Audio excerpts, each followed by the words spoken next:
Today, Riot revealed what might be the coolest champion from the upcoming expansion, and yes, that pun is very much intended. However, Lissandra is actually rather neat as far as Empires of Ascended goes, because she is another champion that is very landmark centric. We just got Taliyah, who is kind of introducing that new archetype, and Lissandra very much fits that bill as well, but in a different way. Now, the graphic that's on the screen right now is one of the promotional ones that Riot themselves released. However, I'm going to transition to a different one as we talk about Lissandra, because the reality is her and her cards reference a number of things that aren't even on the screen. There's a lot to talk about with just her as well, as far as context goes. So without further ado, we're going to move over to this screen. And now we can talk about Lissandra and all things connected to her. Now, there are even more cards not shown, but this is just the stuff that you kind of need to understand Lissandra.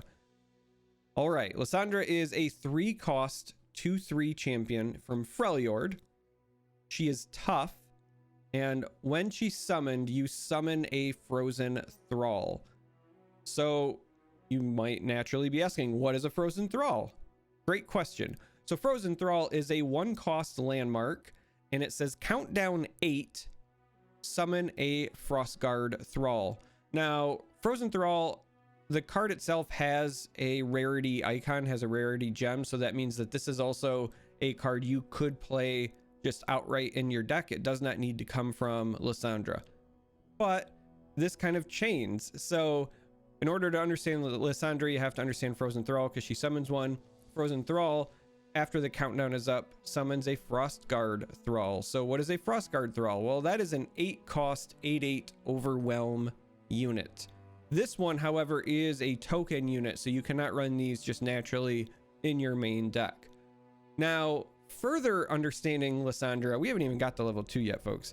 Further understanding Lissandra, you have to take a look at what it takes to level her up. So her level up condition says you've summoned 2 or more allies that cost 8 or more mana.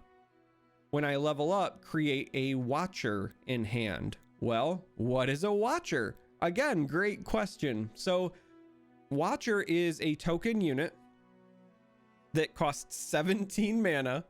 No, I didn't stutter. We'll come back to that in a moment. The stat line of this monstrosity is an 11/17.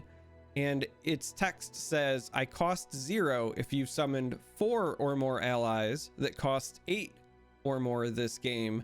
And on attack, you obliterate the enemy deck. So there's a lot to unpack here regarding the Watcher, and we're going to revisit it because we're not even done talking about Lissandra yet. So we've covered Lissandra and the landmark she summons when she comes into play. We've covered the unit that the landmark summons. We've covered the unit that Lissandra adds to your hand when she levels up. So now let's talk about level 2 version of Lissandra. So level 2, she gets the standard +1/+1, which means she becomes a 3-cost 3/4. She retains tough. However, she also now says your Nexus is tough. So while she's in play, your Nexus is tough. And that is rather fun because it's the first time that we've seen the Nexus get some sort of buff. And I am now curious about whether or not in the future you can grant it barrier to negate one source of a damage, for example, for a turn, or give it spell shield, for example. This opens up a plethora of options that you could do from a design standpoint. So I love this. But anyway, beyond just giving your Nexus tough, she retains the when I'm summoned, summon a frozen Thrall, but also says on round start, create a fleeting 0-cost ice shard in hand. So again, naturally you might be saying, what is an ice shard? Ice shard is a 3-cost fast spell in Freljord, and this is going to be a playable card. It's not just a token made by her.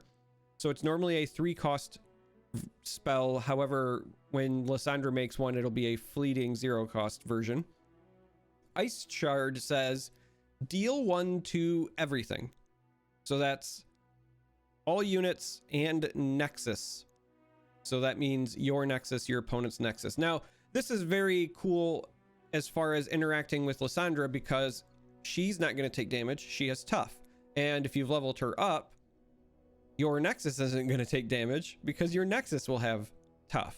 So in that regard, it kind of protects your Lissandra, it protects your Nexus. But I also really enjoy this design because it's a bit of a callback. So in the closed beta for Legends of Runeterra, Avalanche used to say deal 2 damage to everything. So Avalanche would hit your Nexus and the enemy Nexus as well.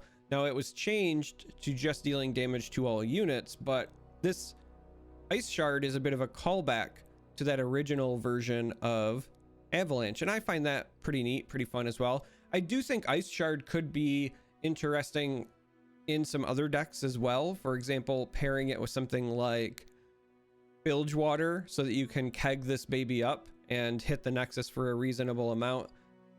I don't know.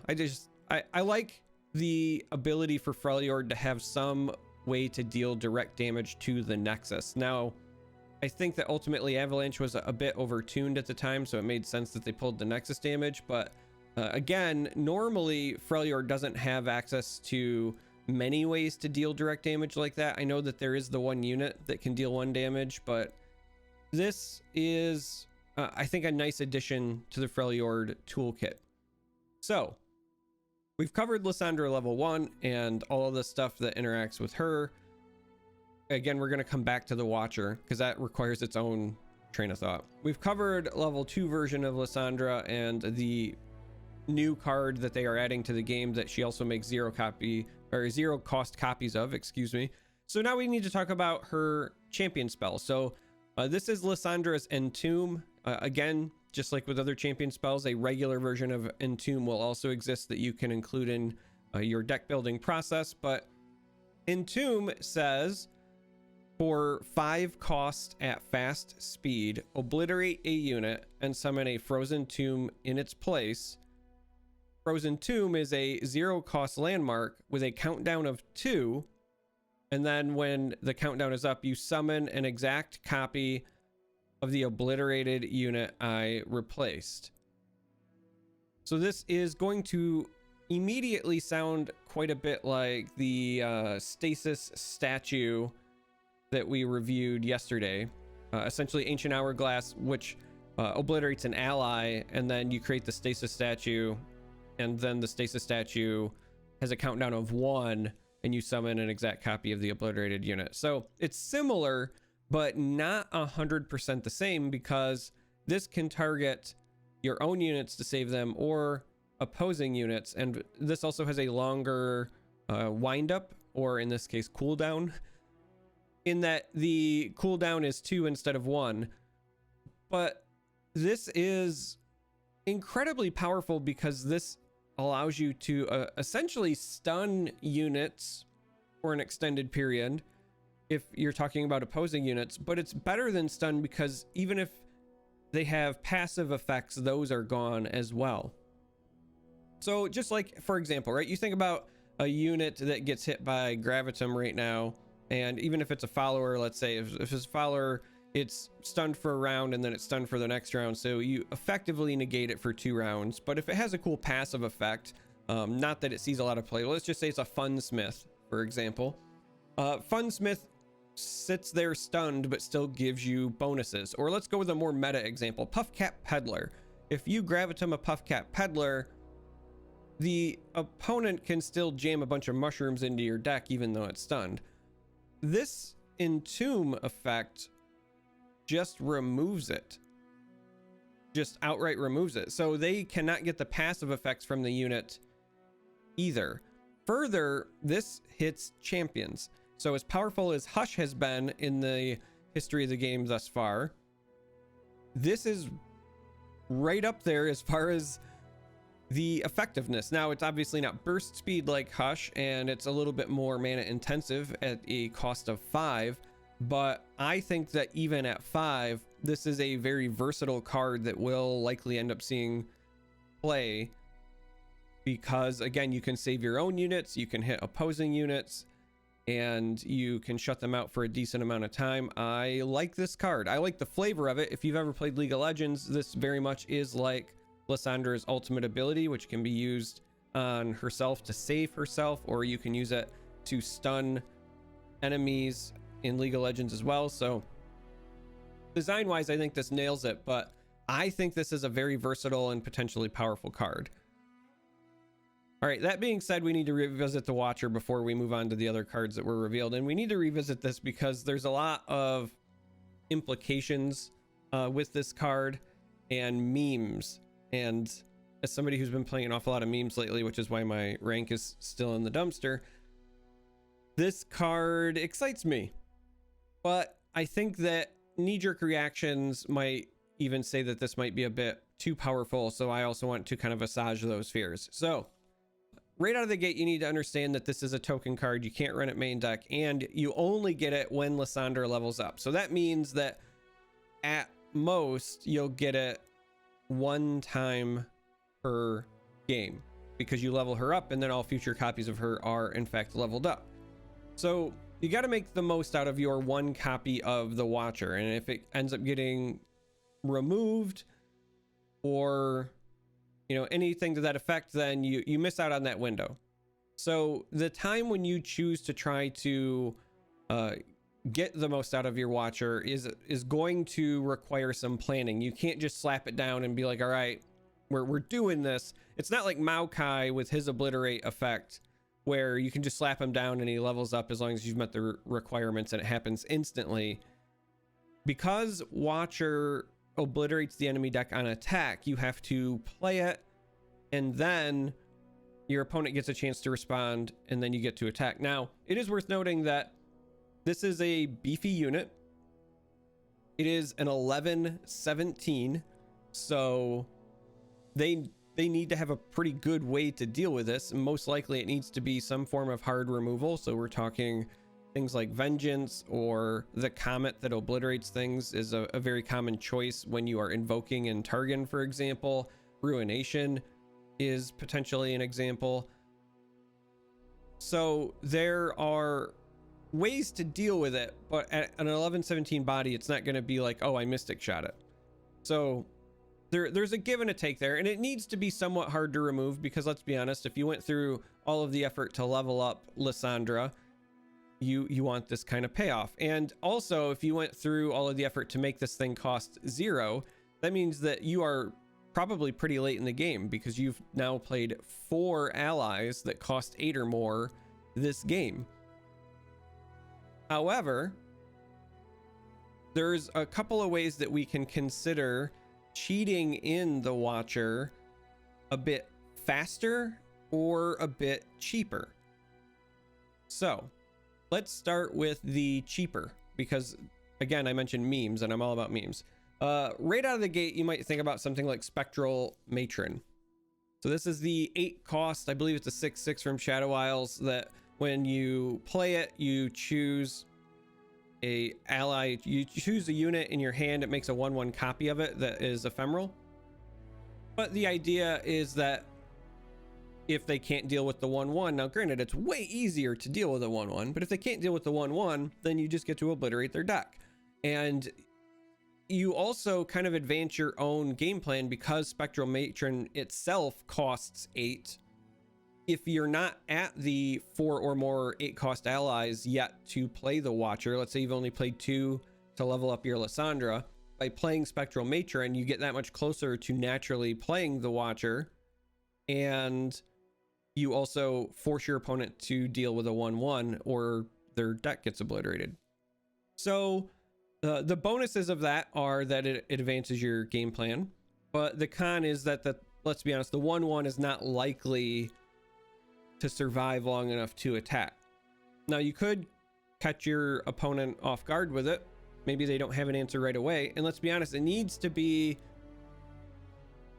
something that is, effective, right? It can't be something like Frostbite, because this is going to trigger on the declaration of attack. This doesn't need to strike a Nexus. It's not on Nexus strike. It's not on strike. It's just like you've declared an attack. So they've got a window of opportunity to respond, but it is a pretty short window.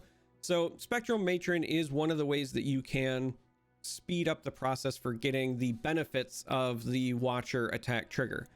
Another pretty common one, or an obvious one, at least to me, is something like the Roar. Revitalizing Roar is the 7-cost slow spell, but it heals equal to the attack power of a unit in your hand, and then if you are enlightened, it makes that card cost 0. So again, if you've played 2 8-cost allies and you've leveled Lissandra, but you're not at the 4 mark yet, you could do something like play Revitalizing Roar on your Watcher, just casually heal your Nexus for like 11 damage, probably put you back to full, and then you could also play the Watcher at 0 because you've reduced the cost with Roar as opposed to the Watcher's passive effect. So that's another way that you can consider getting the Watcher into play by cost reduction. Now, other cost reduction cards exist, but let's be honest, you're not gonna like find 3 Moon Silvers, mobilize 3 times, and find, you know, 1 more cost reduction to get it down to 10 just to be able to play it. That's just not likely. So you're again looking at cards like Spectral Matron, you're looking at cards like the Revitalizing Roar as ways to cheat it in a little bit early by reducing its cost to 0. Now, I do also want to mention other ways that you can reduce the cost faster. So instead of just outright cheating it in, the other ways that you can try to speed it up are going to be through deck building. Now, the wording here is very important, right? So both Lissandra and Watcher care about whether or not you have summoned allies that cost 8 or more. You don't have to have played them.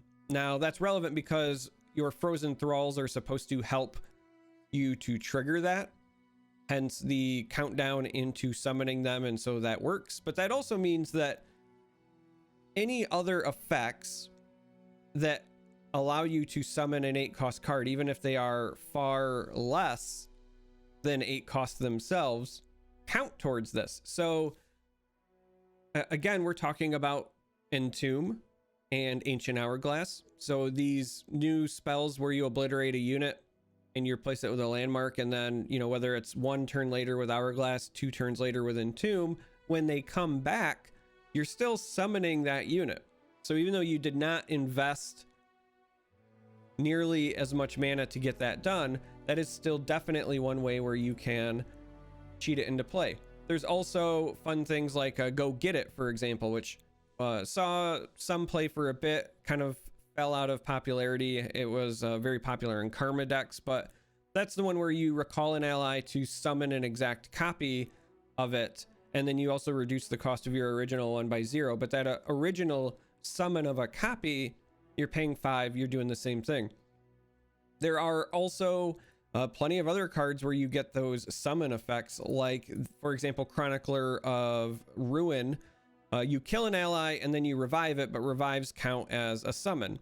So the same tricks you use for Zombie and Nivea, for example, you can use on whether it's Frostguard Thralls or other expensive cards to get the job done. And when I start talking about other expensive cards, I want to mention what I think is potentially going to be one of your better pairings with Lissandra, and that's Trundle, because of the importance of Ice Pillar.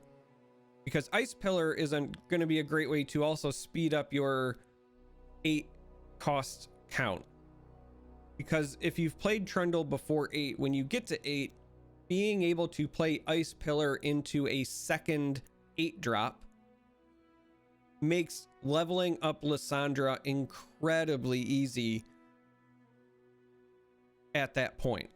Because otherwise you're looking at like round 9 is roughly your soonest, unless you ramp or you do other things. But if you're just trying to get Lissandra leveled as fast as possible, Trundle is going to be a great way to help you do it. He's already played in some stall and control decks anyway.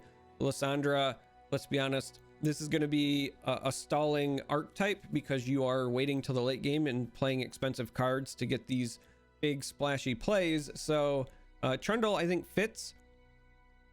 I think Trundle fits naturally, both in part because of Ice Pillar, but also because it's another Freljord champion. So that also means you can be flexible. So you can choose to play Lissandra with Shurima if you want to go like into some of those landmarks. Now you could also pair Lissandra with Taliyah if you want, but if you also want to go a different route and you want to say go that Shadow Isles route so that you have Chronicler, you have Spectral Matron, then you can just jam in Trundle and you're still fine. So the fact that Trundle is from the same region means that you can really branch out on your second region pairing and still have an executable game plan. But the thing that I just wanted to highlight as far as like both Lissandra and the Watcher specifically was that they only care about summons. So if for whatever reason you can cheat in expensive, 8+ cost units and then summon them again, you get credit for those summons. Now it is worth noting, so naturally some folks might be thinking about something like Targon's Peak, but Targon's Peak is a bit weird and different, and I don't think that it really works with Lissandra because it's anti-synergistic. So what I mean by that is that you still have to play and or summon these expensive units before you can level up Lissandra to even get to your Watcher, and then you'd have to hope Targon's Peak hits your Watcher.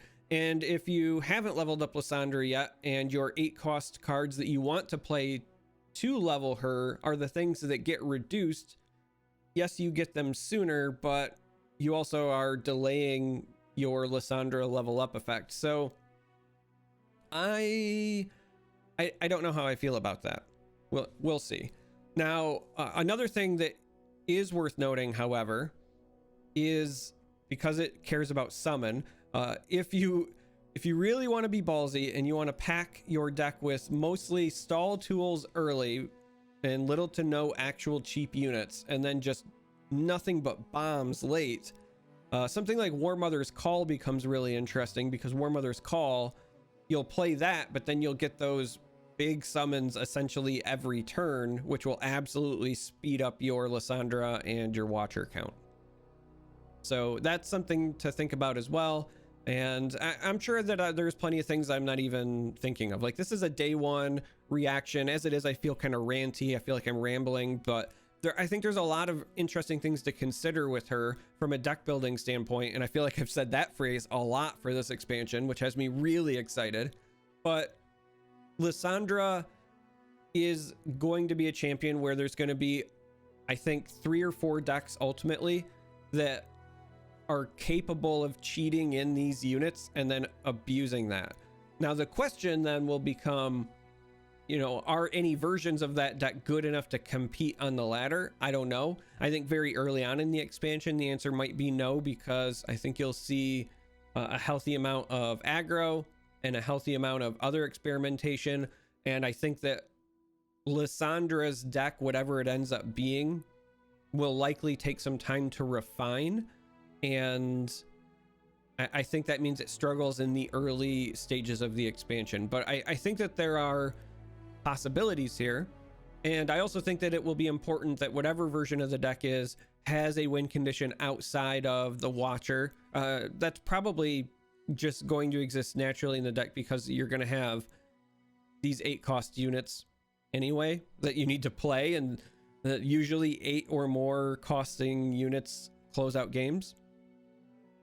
But you do definitely need something outside of the Watcher, because as I said before, it's a one and done sort of attempt, unless you go the Spectral Matron route, in which case you can take a couple of shots with summoned 1/1 versions and then try to go for the jugular with the big one, because it stays in your hand as you go through that process. But ultimately the Watcher is like a nice splashy big payoff, but it's also like a one-shot opportunity, so you got to make the most of it. I will say what I'm looking forward to is whether or not there's a cool animation for his attack effect.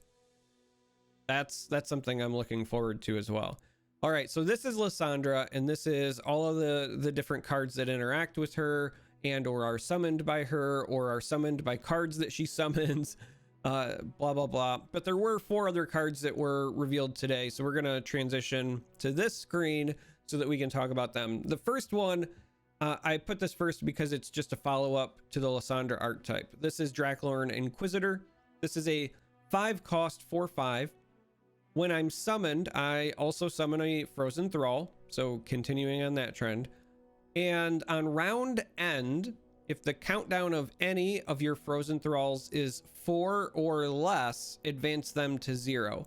Now, this could drastically speed up these 8/8s. Like, there's a chance if you have like the Dream Opener, so I'll go back here real quick. Frozen Thrall is a legitimate card that you can run in your deck. You can see the rarity gem. So you don't need to wait for like Lissandra, for example, to summon them. So if you start with a Frozen Thrall on turn 1, and it's ticking away and ticking away and ticking away, when Drachlorn comes down, it's possible you could be getting an 8/8 overwhelm pretty quickly. Now, the cool thing about Drachlorn Inquisitor is that his countdown reduction is a double-edged sword, and I love that they did this from a design standpoint, because on the one hand, it doesn't happen instantly. So if this comes down, your opponent has an opportunity to deal with it before the countdown reduction occurs. But it's also a passive trigger every round end. So if this comes down, even if you don't get one right away, maybe you have like 2 Frozen Thralls coming the next turn, or maybe you get one on one turn and your opponent has to deal with the 8/8, but Inquisitor's still there, and then a turn later you get another Frozen Thrall because Inquisitor was still hanging out. Like, I just really like this card. Now, by itself, so if you're not in that deck, by itself, this card is obviously not great, right? It's a 5 cost 4/5 with no relevant keywords, and the summon effect is you summon a Frozen Thrall, so you're playing into the archetype. This is a very deck specific card. It's basically up there with like some of the deep cards and toss cards for sea monsters. You know, like, you're not running Jettison in a non-deep deck. You're not running Inquisitor in a non-Frozen Thrall deck. But for that deck, I like this card, and I think that it will absolutely be a staple in those decks. All right, so next up we have Blighted Ravine. This is a 4 cost landmark. When I'm summoned, heal your Nexus 4. Countdown, deal 2 to everything. So this is yet another kind of callback to old school Avalanche that used to deal 2 to everything. But this one also heals your Nexus 4. However, the potential drawback is you can't cast this with spell mana, and it's on a 1-turn delay. So what will be interesting to me is whether or not Avalanche gets replaced by this, or you start seeing like, you know, a 2-2 split or a 1-2 split. How does Blighted Ravine end up becoming included in decks like that? Because this is potentially better, right? So as I'm trying to think through this and how I want to articulate it, the heal your Nexus for 4 is very relevant, especially against aggro in the early turns. And further, by just putting this on the board, yes, you're telegraphing to your aggro opponent, all right, the Avalanche is coming, but in doing so, you also could be stalling out your opponent, because once this comes down, they don't want to overcommit to the board unless they think they can go for lethal right then. So they can hold back their cards for like a post-Avalanche play, or in this case, a post-Ravine play. But by holding back, that's less damage you're taking in the interim, so you're buying yourself more time. So from a stall standpoint, this card is great in that regard, and you love the healing. Now, the drawback is it also still deals 2 to everything. So while you're healing 4, it's going to be a net heal of 2. You go up 4, and then you go down 2 when it pops. But it's still filling a role that is needed, and you get that extra bonus in healing. Now, again, you can't use spell mana for it, so you're not playing it early. You can't do the old, pass turn 1, pass turn 2, Avalanche on turn 3 against an aggro deck. This is coming down on 4 and then, not popping until a turn later. But I think that this card will at least get tested, because I think any deck that runs Avalanche might want to consider this. And if your deck is something a bit more landmark centric, then certainly you would consider running this instead. So if you're running again some sort of Taliyah and Freljord deck that's landmark centric, then maybe this is your replacement for Avalanche. It's hard to tell without testing. Now, the last thing I want to say about Blighted Ravine before I move on to the last two cards is just that this also can't be counterspelled, at least right away. Now, I assume that when the countdown triggers, it puts a skill on the stack, but maybe it doesn't. Maybe it just happens instantly, and that's going to also potentially make a difference on whether or not you include this, because if you can get an Avalanche off by playing around cards like Deny, and it's also going to be interesting whether or not this card triggers things like Spell Shield, for example, that matters. Now, my gut tells me, my instinct tells me that this will still get blocked by Spell Shield, and that there is likely an opportunity where you'll be able to deny the effect. That's my gut, but we don't know until we see it. And so again, that will factor into, you know, whether this gets played and in what metas this gets played. Because even if it's not played right away, if, let's just say in the future, Ionian elusives that are protected by denies comes back and it's really popular again, if this somehow dodges deny, then this becomes a much better alternative potentially to Avalanche. So, you know, just thinking it through, planning for the future. All right, last two cards. The first one is Three Sisters, and I personally really dig this card. This is a 1-cost burst spell, and you create a fleeting either Flash Freeze, Fury of the North, or Entomb in hand. So essentially, the 3 cards that are the champion spells for Ashe, Lissandra, and Sejuani.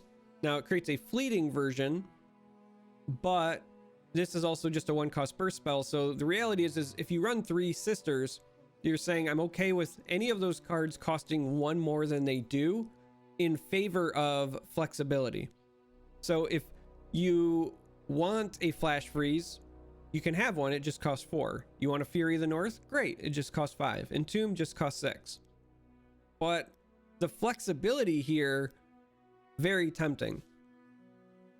And if I'm being honest, I could even see this card being run alongside natural versions of those cards if you really want to go hard in a certain direction. Like if you really want a Frostbite deck and you want not just 3 Flash Freezes, but 3 more, like this just potentially lets you run 4 Flash Freezes, 5 Flash Freezes, 6 Flash Freezes if you really want to go 3 and 3 heavy here in a deck.